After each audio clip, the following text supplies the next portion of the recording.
La colaboración de...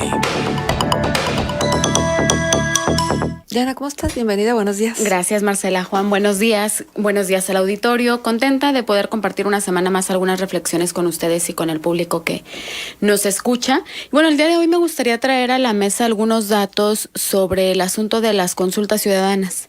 Creo que en términos de comunicación en los últimos días y con lo que se ha venido debatiendo respecto, yo creo que los dos principales temas que el presidente electo ha puesto sobre la mesa para consultar, pues surgen muchas dudas, escucho muchos comentarios, leo muchas opiniones que me llevaron a recapitular algunos temas, pues posiblemente primero teóricos y luego ver casos comparados de cómo funcionan y qué son las consultas ciudadanas. Al día de hoy tenemos sobre la mesa dos casos. Uno son estos foros que está haciendo en torno al tema de la paz para entender de alguna forma cuál es la visión ciudadana del asunto de la reconciliación, del perdón, por ejemplo, que me preocupa mucho que ese sea el título de los foros, porque al ser tan subjetivos, al ser conceptos tan ambiguos, que es el perdón, que es la paz, que es la reconciliación, difícilmente en términos metodológicos vamos a poder llegar a una conclusión, ¿no? Pero bueno, es poner sobre la mesa un debate. Ahora vamos a hablar algunos detalles. Y el otro, pues, es el tema de la consulta sobre el aeropuerto, ¿no?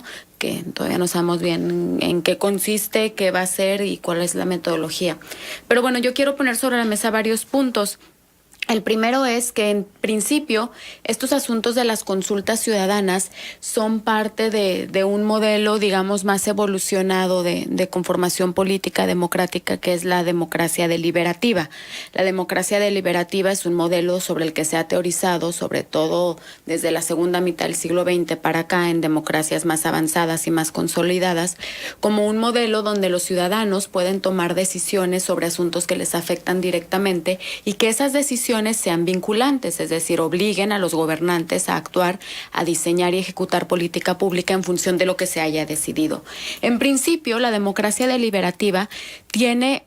Y es algo que me parece bien interesante porque los principios de la democracia deliberativa parten de que las decisiones, las primeras decisiones que se tienen que empezar a tomar para transitar a un modelo deliberativo son decisiones micro.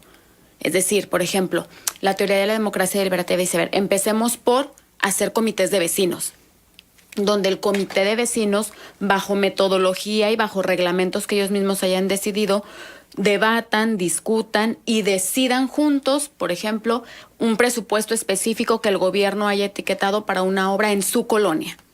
Entonces, teóricamente, el debate empieza a surgir de aquellos temas con los que tú te sientes directamente relacionado y directamente afectado. La democracia deliberativa, también John Elser es el principal teórico al respecto, dice, conforme eso va avanzando, puedes ir escalando otros niveles de decisión. Puedes llegar a un momento donde ya no nada más sea sobre tu colonia, sino sobre toda la zona de la ciudad donde tú vives. Más adelante, conforme la sociedad va evolucionando, puedes llegar a tomar decisiones a nivel municipal. E incluso desde el modelo teórico se plantea que las decisiones a nivel federal, a nivel de nación, en términos deliberativos, son muy complejas, porque entonces ya tienes que poner a discusión de una masa muy amplia un tema con el que posiblemente no todo el mundo se sienta identificado o no todo el mundo se sienta afectado o interesado en el tema. La democracia deliberativa es un modelo más evolucionado de democracia. Es un modelo que ahora sí que en la línea del tiempo teórica viene después de la democracia representativa, que es en la que yo creo que estamos. Aquí cuando recién pasó la elección platicábamos, Marcela, que todavía nos cuesta trabajo entender, por ejemplo, que ciertos personajes sean diputados, porque todavía nos cuesta trabajo entender el modelo de representatividad. Entonces, si todavía no estamos en la madurez como para entender, por ejemplo, semanalmente, que algún indígena sin estudios formales pueda llegar a ocupar una curul, porque en términos de representatividad, eso es lo que se plantea idealmente, que todas las realidades estén representadas en la toma de decisiones. Si todavía eso nos cuesta trabajo, pues yo diría, me cuesta más pensar que podamos llegar a un modelo deliberativo y sobre todo empezando al revés, consultar los temas más amplios, más federales, más ambiguos y no empezar a generar un modelo más local de discusión. Oye, Diana, pero es que la representatividad implica necesariamente diálogo. Y la verdad de las cosas es que nosotros no hemos podido dialogar nunca, porque no está ni en nuestro panorama ni en nuestra información genética. Ahora sí que emulando lo dicho por el presidente Peña, sí. Porque no lo hemos practicado, porque no lo hemos replicado y porque no lo hemos aprendido. Sí, y yo me atrevería a decir, ¿no? Y porque quienes fueron construyendo la democracia en este país nunca quisieron hacerlo. Exacto. O sea, porque quien pudo hacer república posrevolucionaria decidió hacerlo de una forma más lineal y autoritaria, también hay que decirlo. Y además tuvo más de 70 años de oportunidades para construir otros modelos deliberativos y no lo hicieron, ¿no? Hay que ir avanzando, bueno, hay que ir trabajando. Aún así, el tema de las consultas, sin encajar como idealmente en estos modelos teóricos, funciona en varios países. Y el tema de las consultas, hay que entender que hay dos tipos de consultas. Las consultas vinculantes y las no vinculantes, es decir, aquellas de cuyo resultado el gobierno esté obligado a ejecutar política pública y aquellas en las que no. Simplemente fue un ejercicio para escuchar a la ciudadanía. Creo que en este caso, y es importante dejarlo claro, ambos temas que se están discutiendo son consultas no vinculantes, porque para que lo fueran hay varias características que son importantes. Primero, tendría que ser un asunto de Estado. Y me parece que el aeropuerto, por ejemplo, que es la que ahora estamos debatiendo más, no es, o sea, es una decisión administrativa de primera importancia, por supuesto, pero no es un asunto que reconfigure el Estado. Segundo, para que fuera vinculante, tendría que haber campaña, y eso es importante, y no se ha hablado sobre eso. Es decir, para que una consulta pudiera llegar a ser vinculante, por lo menos en la formalidad, tendría que haber una campaña explícita en función del sí y en función del no. Es decir, tendría que haber dos contrincantes haciendo campaña y desplegando información y comunicación para informar a la ciudadanía. Y tercero, tendría que desplegarse todo el aparato electoral del Estado para garantizar que esa consulta sea representativa, sea legal, los votos se cuenten bien, etcétera. Es decir, tendríamos que poner a trabajar al INE para desplegar todo el aparato electoral y poder votar. Eso no está ocurriendo en estos casos y creo que ha quedado claro que no va a ocurrir, es decir, no es lo que está buscando Andrés Manuel, ¿no? Desplegar todo el aparato del INE para consultar un tema. Probablemente lo haga y ahí va a ser otra historia con el tema de la revocación de mandato. Si finalmente le da para adelante con la idea de la revocación de mandato y de pedirle a la gente su opinión sobre si sigue o no sigue en el poder, ahí sí que es un asunto de Estado y que tendrá que desplegar toda la fuerza electoral. Entonces, cuando las consultas no son vinculantes, entonces, ¿para qué hacerlas? Alguien se podría preguntar si al final de eso no están obligados a tomar una decisión, ¿para qué hacerlas? Y yo veo varias opciones, Marcela. Una es un tema de legitimar al gobierno en función de su apertura. O sea, vean qué abierto soy, vean cómo los escucho, vean que quiero recibir sus opiniones. Y eso funciona sobre todo, y me parece que Andrés Manuel está cumpliendo a cabalidad con modelos que ya están como muy estudiados cuando un gobernante llega al poder con una popularidad alta y entonces de las primeras acciones que toma es someter, y estoy entrecomillando, a consulta algunos temas polémicos para legitimar entonces esa popularidad, ¿no? Y vean qué abierto soy y vean cómo abro las puertas para el diálogo. Aunque, insisto, no será vinculante porque finalmente ninguno de los dos casos va a salir de ahí ningún asunto al que estén obligados. También es posible que haya consultas que las hagan para legitimar la decisión. Es decir, ya decidieron lo que van a hacer en un caso y en otro, y entonces lo único que hace falta es hacer una consulta para que entonces ya no sea mi decisión unilateral, sino vean cuánta gente opinó al respecto, ¿no?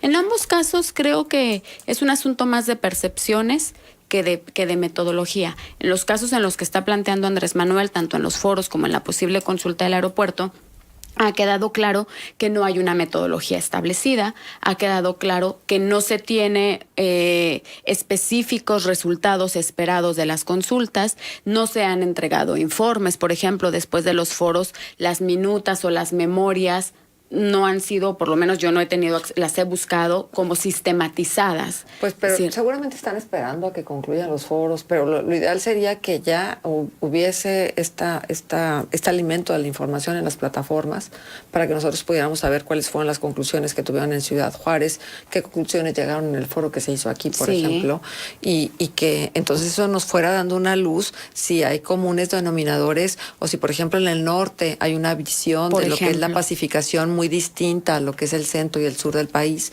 y entonces ver cómo van a ser una única respuesta, engarzando todas estas posturas de cada uno de los estados en el país donde se hagan estos foros.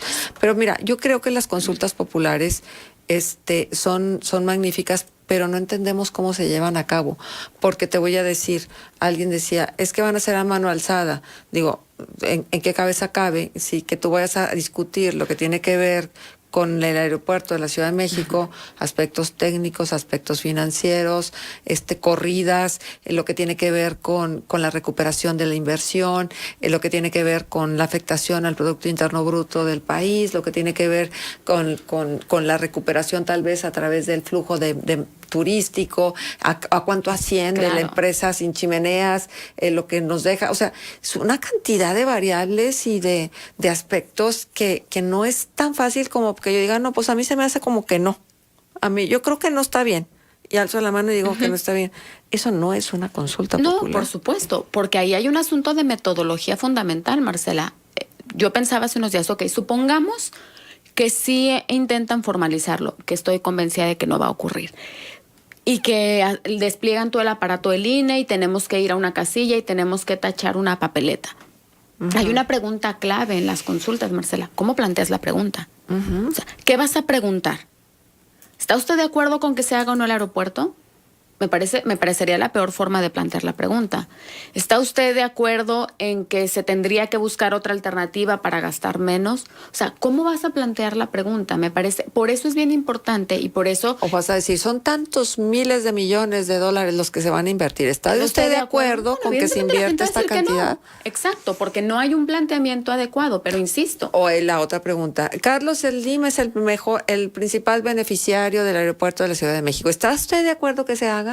Sí, o sea, creo que hay tantos matices como dudas respecto a la metodología. Yo creo, pero precisamente por eso para mí era importante compartir que desde mi perspectiva ha quedado claro que no es el objetivo. O sea, bueno, a mí me queda claro y creo que es importante ponerlo sobre la mesa. Es decir, no es el objetivo decidir en función de una consulta pública si va a haber o no va a haber aeropuerto. A mí me parece que el presidente electo en este momento está, insisto, cumpliendo con el modelo. ¿Cuál es el modelo? De un presidente que llega con un alto nivel de votación, legitimar esa popularidad en función de la apertura y del diálogo. Es decir, y seguir diciendo, miren qué abierto soy, miren cómo se establece el diálogo, que por otro lado, y podríamos, y yo soy la primera en criticar profundamente la metodología con la que esto se está haciendo, pero por otro lado también pienso, ¿cuánto tiempo tenemos esperando que nos escuchen sobre muchos temas? Podrá o no gustarnos la metodología y será perfectible,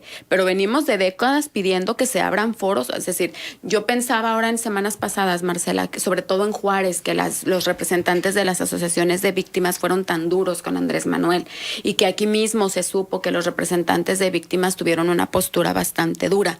Pero también pensaba, esta gente tenía años pidiendo hablar con alguien. Claro. Pero sí. También hay temas, ¿no? Hay temas en los que sí se prestan a abrirlos a una consulta pública y hay temas en los que deberían ser privativos de especialistas, de gente que realmente conozca sobre el tema y ofrezca una opinión fundamentada, científica, tecnológica, etcétera, ¿no? Sí, y es que mira, Juan, voy a regresar al inicio de la colaboración. Para eso tenemos representantes. Es decir, la voz popular, porque habrá quien diga, y yo estoy de acuerdo, tan vale mi opinión como la de un especialista en aeronáutica en función de en qué se ejerce el presupuesto, sí, pero para eso tenemos representantes. Es decir, los técnicos tendrían que plantear un proyecto y finalmente es un proyecto que tiene que pasar por el Congreso. Y el Congreso, como representantes de todos nosotros, tendrían que dar su venia o no en función de lo que dijeron los especialistas. Es decir, cuando me parece que regresamos al modelo de tenemos que juntarnos en la plaza, alzar la mano si estamos de acuerdo o no, pues me parece que es una primera declaración de que nuestra representatividad no funciona, ¿no? Sí, hoy fíjate que escribe un artículo muy interesante que se publica de Jorge Suárez Vélez, que dice lo siguiente: se hace campaña en verso y se gobierna en prosa.